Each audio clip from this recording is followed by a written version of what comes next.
Hi, this is Katie Jones with Session Interactive. I am our analytics manager, and today I wanted to give everybody a little peek under the hood to see how we might set up the tracking that allows us to create insightful reports that website owners can use to help understand engagement with their website, the path to conversions, and how that might affect CRO or conversion rate optimization. So I'm using our website here as sort of a guinea pig. We don't have a bunch of custom tracking set up just yet, but we are always looking to drive more conversions and get more leads, as are many of our clients. So at this time, we do have our contact form right here. Pretty simple form, pretty straightforward. These submissions are already tracked with some custom GA4 events. It's also would be used as a conversion if we were running any paid ads campaigns. So we have this key conversion tracking. What we don't have is how are our users getting here? So if we have people who are starting on the home page, are they clicking this button? Are they clicking this button? Both of these go to the same page with that form that we just looked at. There's other ways as well that people can get to the forms. They can go down perhaps to one of our homepage icons here, go to learn more, and then we have some of our solutions pages here. Of course, analytics is the most important solution in my mind, so we'll take a look at that. On this page, we also have this form. So it'd be useful to know, of course, which pages are getting the most form submissions, but also is our service page actually driving these form submissions on any of our business units here or services? Those kinds of questions are really helpful to understand how user-friendly your website is, what the typical paths are to the conversion event, which in this case would be a form submission. Those sorts of information pieces are often missing. They don't come out of the box with GA4. It's almost always a custom tracking setup that we often implement in the analytics team. But without that tracking, we really can't put together any of those reports and drive those insights that actually make a difference to our clients' bottom line. So today we're going to be looking at how we can set up some button tracking through Google Tag Manager, and hopefully people can follow along and do the same thing for themselves. We'll just do this in real time here. If you ever hit any difficulties here, something's not acting the way you expected, or perhaps the way your website is set up is a bit more complex. Of course, we are analytics experts. We can work with complexity quite well. So if you hit any trouble, go ahead and submit one of these lead forms, and we are able to jump in and help you out either with a quick tagging update or maybe some really robust reporting using additional tracking that we can implement. But in any case, I know what I want to do on this website, what information I want to start tracking. So first step would be to go into the Google Tag Manager account. Many websites are using Tag Manager. It's by far the most popular way to get tags installed on a website.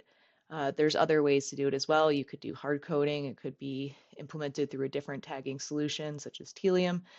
But by and large, Google Tag Manager and GA4 are typically what we see used and what we're using on our own website.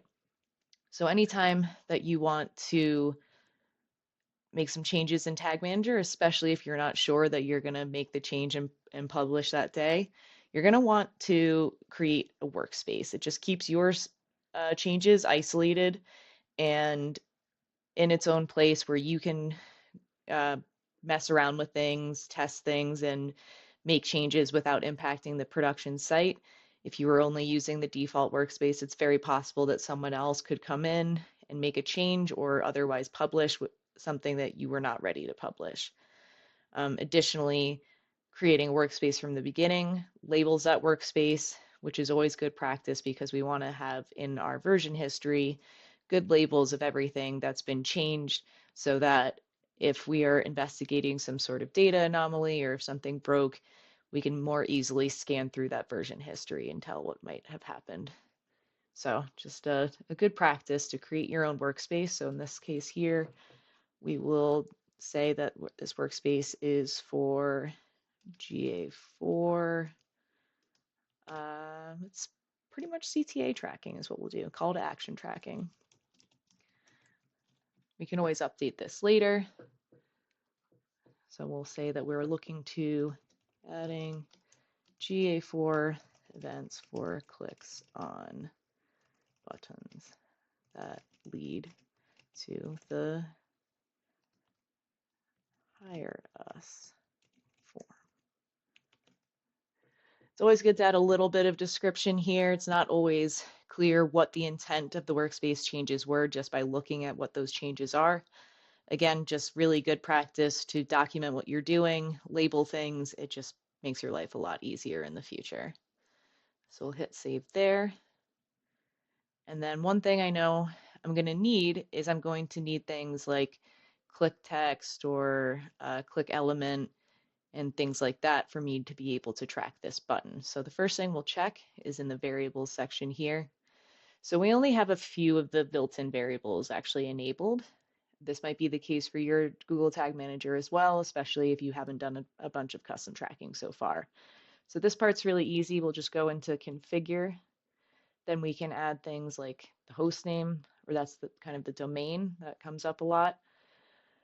And then we'll enable pretty much all of these click variables. And there's a lot more options here, but for now we really know we're going to need those click variables. That's how I'm planning to set up my tracking based on clicks. So that's easily done. Now we have those click variables available for Tag Manager. So what we'll do is we'll just go back into this overview here. Just says that we enabled some variables. All of this gets documented, every change that you've made, which is nice with GTM. And then we can go into preview mode. Preview mode is incredibly helpful for seeing what tags are firing on the site and why. So like, are they agreeing with a certain trigger, or did you have something that you thought should fire but didn't? Tag Manager will tell you what and why. So I'll just pull this window forward here, and then I have my little preview mode website, and I have the tag assistant here below. So if I want to know how to track these buttons, I can do a test click here. So let's first do a test of this Hire Us button, because we might be interested to know if more people are clicking on this button versus this button. If there's a big difference, perhaps we can do things like changing colors. Maybe we could make this a little bit bigger. All kinds of ways that you can slightly shift your conversion rates by just making some changes in the website features. So for this test, we'll just do a click on this top button, but before we do, I can see that we are at, let's move my little loom thing out of the way. We are at number 21 here in the summary. So I know that when I do this, it should be at the 22. So I'll click Hire Us. A bunch of things will happen in the background here with Tag Manager. I can move that out of the way and go into my summary here. So we were at 21, and then I have this click right here, and I can look into the variables and see what I might have.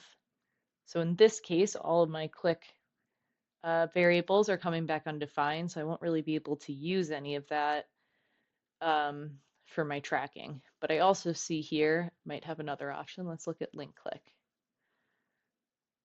Okay, so for this one, we have more information coming through. We have a click class. I could use that potentially for the button.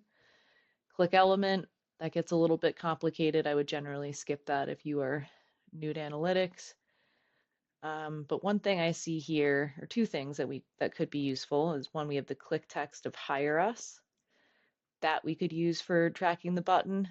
And we also have the URL. So when we click this button, what URL did it take us to? It took us to this page.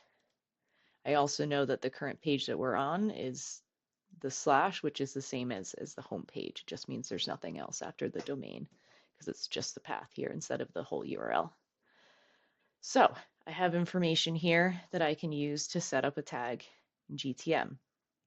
So one other thing to keep in mind is that we wanted to ideally have this button tracked on all pages. So I probably shouldn't set up my trigger to limit to just the home page unless that's my intention, is to only look at the home page clicks. But if I want to track this button in general, I'm not going to require that path. I can always go into GA4, look at the event by page to tell which page the button is getting the most clicks on. We would generally assume it would be the home page, but we could always be wrong, and the data will tell us. So let's go back to the home page here and try this other button. I can also see, scroll back up, background here, and it's still kind of logging. I'll let it calm down for a second. So probably at about 64 or so, or 65, I suppose, we'll have this click. So click that,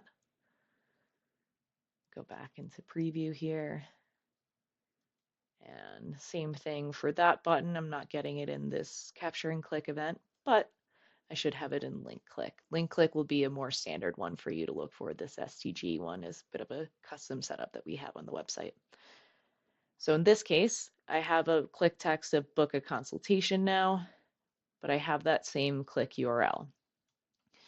So if my intention is to be able to track any of the buttons that go to that hire us form, just so I can see which buttons are used more often, then the commonality we've found here is that we have a click URL of sessioninteractive.com/hire us. So we'll give that a copy, and then we can just go into Tag Manager here, go into triggers. You can start with the tag or the trigger, it's up to you, but in this case, I'll just start with the trigger here. So I'll hit new. So this will be for clicks to hire us form page. Always good to have a pretty descriptive name here. You might include like GA4 in this title if that's the only place that's going to be using this trigger, but we could also perhaps have these button clicks as secondary conversions for Google Ads and things like that, just to give the ads platform a little bit more signals as to the user's intent to convert. It wouldn't be the primary conversion, but it could be a helpful signal for ads to use. So let's go in and configure here. Now we saw that we're not using the actual click event there, we're using the link click. So let's go to just links, and then I will do some link clicks. And this is where I can add the specifics to the button that I want to track. So I'm going to say click URL. Let's say equals. You want to be as specific as possible for the most part, just so that you don't inadvertently track things that you weren't expecting to. And then we'll paste that in. So I know that that's going to be what GTM finds for the click URL because that's what we pulled from the preview. You can also assume that without going into preview mode. If you're doing a link-based click track, this is generally going to work, but it's always good to check it in preview mode first, just to make sure that you're barking up the right tree. So we'll add that for the trigger. That is probably going to be sufficient. We'll save. And then we can go into tags, click new. This will be a GA4 event for CTA clicks to hire us. And we'll go into tag configuration. It's going to be Google Analytics GA4 event tag. We have our measurement ID added as a variable here. Huh. Well, we should. So let me add a variable.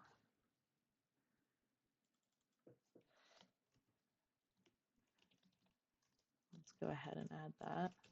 Makes it a little bit easier for tags. Actually, let me pull that from an existing tag. Discard that. Just leave that for now. Just save it. We'll come back to it. I know, it's not going to let me. All right, then we'll discard this for now. We're doing this in real time here. So I can get from another one of my events This is our measurement ID, which you can get by going to GA4 into the admin section. You have to click on the data stream, and then that will show you the measurement ID. It's not the purely numeric tag ID. It's the measurement ID with the stream. It can be a little bit confusing. So I'll copy that and go into variables. Instead of the built-in ones, I'll do a user-defined, create a variable for the GA4 measurement ID. And this would be a constant. And I just add that value. So that just means that I don't need to go and get that measurement ID every time I make a new tag. It can just come up as a variable, and it's much easier and less prone to user error. So it's definitely a good idea to have your measurement ID as a variable in your Google Tag Manager. All right, so now we're ready to create that tag. GA4 event. Generally, you want to follow the naming convention of whatever else is in the container. In this case, we're using GA4 event in the beginning of the event tags. You could always skip that or do something different. The list of tags will say the tag type in it, but sometimes it's easier to review things at a glance if it also says the tag type in the name. It is a subjective thing, but the main recommendation is to keep it consistent within your tag manager container. So this event was going to be CTA clicks to hire us page. So then again, we are doing GA4 event. And now we have that measurement ID just coming right up. So you can either click into this box to make the list of variables available, or you can just do the double curly brackets there, and that will also open it up. So I'll add that. We have the Google tag, and here I can say, making up an event name, so CTA click hire. In general, you want to keep your GA4 event names in lowercase, separated by underscores instead of spaces. It's a recommended way by GA4, and it'll be the most consistent and reliable as compared to camel case or using spaces. So one thing I do want to track in here, which will ensure that we can separate these buttons as needed, is I'm going to add some parameters. So I want to track the click text so I know what the button said. I want to make sure that's passed with every event. So I'll just add that variable, click text, and click URL is often good, even though I know that's going to what that's going to be every time because that's how we're triggering this event. But in any case, it's a nice thing to include with click tags just to always be sure of what you're tracking. And then we don't need to add this as a parameter, but we would also in GA4 be able to look at the pages that these events happened on, and that will help differentiate buttons. Like that hire us that was in the top right, that can be on multiple pages, and we might want to know which ones. But within the event itself, it's good to track click text and click URL. You might need to add these as custom definitions in GA4 so that you can see it in standard reports. Otherwise, it will only be available in the explorations. A little bit of a nuance to GA4 there. So that's all I need. I've set my event name, ID, the parameters I want to pass with the event, so just additional pieces of information really, which can be brought in as dimensions in GA4. And now I need to add the trigger. So click to add that and look for my new trigger here. And there we go. So we've got our event. It's firing anytime someone clicks on that link. So we'll hit save. So since I've had my tag assistant open this whole time, it's only using the changes that were in place when I first opened it. So these changes aren't immediately going to work here without me opening a new window. But let's just do one more example and kind of nail this down. So another thing we could be interested in when we're looking into funnels and flows within the site and just generally looking into how different features perform, we might be interested to know Okay, on this page that has all of our services, it would be useful to know if people often start on the services page and then look into one of these more in depth. That might indicate a higher level of intent or engagement and be generally useful for our reporting. So I can now see in the background, these things really do add up very quickly often. We're at 134 here. I would like to test or track the learn more clicks here that take you to these services page. So let's take a look at what we had in that click. All right, capturing click and click aren't returning anything we can really use very easily here, but we have link click. So what we have are the variables here. I could use the click class to track those buttons. These, depending on the website, are sometimes very reliable, other times may change quite often, depends on the CMS. But we also have learn more. In this case, it's capitalized. If you are using click text for a trigger, you are going to have to pay attention to the casing, and it can be different from what's actually on the page. Like if we look at that page, yeah, this is in capitals. Sometimes it might not be compared to what GTM is actually tracking. So just a heads up that that sometimes isn't as straightforward as it looks. You might actually need to look in preview mode. But in any case, we have learn more and that it goes to the services analytics page. So similar to the hire us button tracking or that other CTA that was on the home page, I probably want to track all of these learn mores and be able to differentiate them. So let me click on one more and see if that's similar. Check where we are, 191, go to learn more, and then I'll get that out of the way. So let's go straight to the link click, and that is the same as the analytics one, not unexpected there. So we know it's learn more and that it goes to one of these services pages.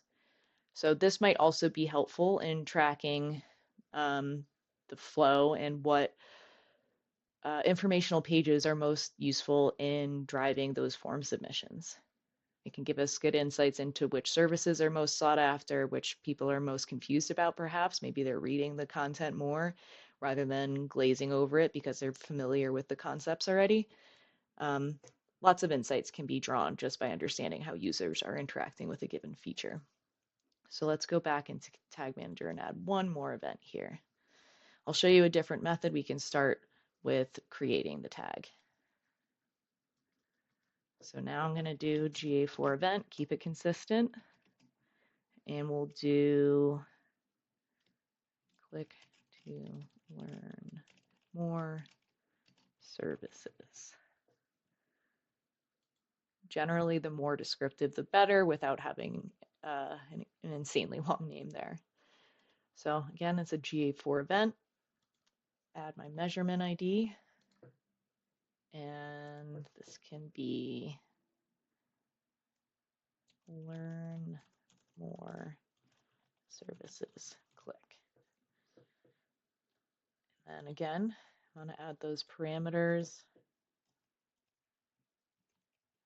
just because it can give you a little bit of a sanity check when you're looking at the data in GA4 and make sure when you're looking at that data that you are only tracking what you intended to. And click URL. By having the click URL easily available with these events, it's going to be easier to tell which service was clicked on. A more advanced solution would be looking into the path of the click URL, pulling out the service name, and then having that as a parameter. There are ways to do that in GTM, but that's a little bit more complex, and we'll save that for one of my analysts to implement. So we've got the event here, and then we can just add the trigger. Hit the plus button in the corner here, click on learn more services link. All right, and again, that was a link click, some link clicks, and then we want the click text equal, pay attention to the casing, and that the click URL is going to contain services, right? That was consistent between the analytics and the paid social and all of the other cards there. So we don't want to get so specific that we're only looking at paid social. We just want it to have the slash services slash. I can go ahead and copy that. And it should be contains because it's kind of right in the middle there. And paste. And that should be effective. So we'll save. And that gives us a tag completely filled out with the trigger. We'll save that. So now we have a couple different tags to test, but we've added them again since we opened up that tag assistant. So I'm going to go ahead and close that out. Leave. That was the original page, not through preview. I can also get rid of that and then get rid of the extra window there. So close everything out, kind of start afresh, and then you can go to preview again. Back to your website.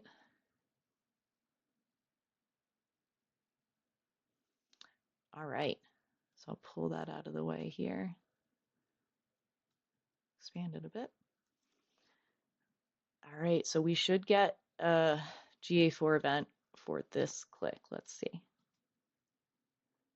we get the click, link click, and it'll say tags fired here. And we can check here to confirm that it fired. It says it right at the top here. If it did not fire, it would tell you also why, what part of the trigger was not matching. You might see this strange regex here. That's very common for link clicks. I would disregard that. But our main requirement in this trigger was that the click text was session interactive / hire us, and that was the case. I can also confirm that by looking at the values here. Click text was hire us, and this was the click URL. So that's all looking good. Close out of that, bring up my window again.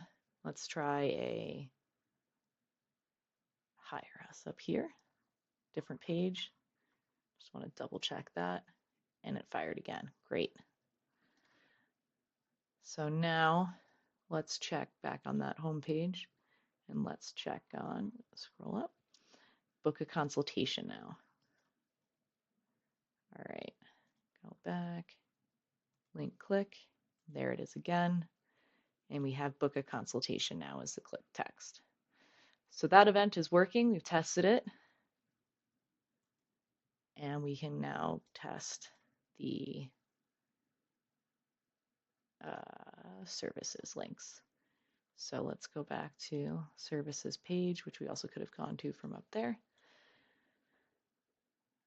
Quick overview, and now let's try. So we tested in preview mode before analytics and paid social. Let's check for SEO. It'll be another way to make sure we're crossing all our T's here. So let's click learn more. And then see, that should be the link click. There we go. So we've got a learn more click. This one went to SEO, and that seems to be working.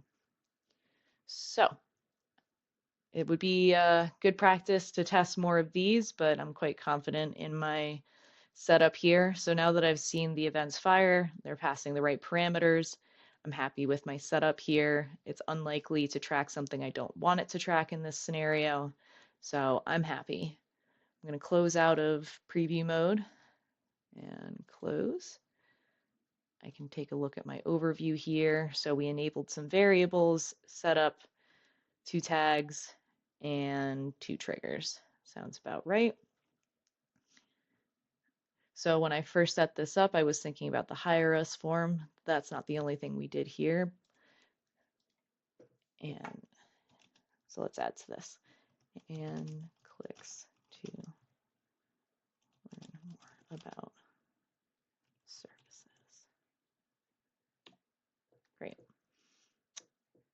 because this is a shared account that I'm making the updates on, I can also add some additional information, such as contact analytics.sessioninteractive.com.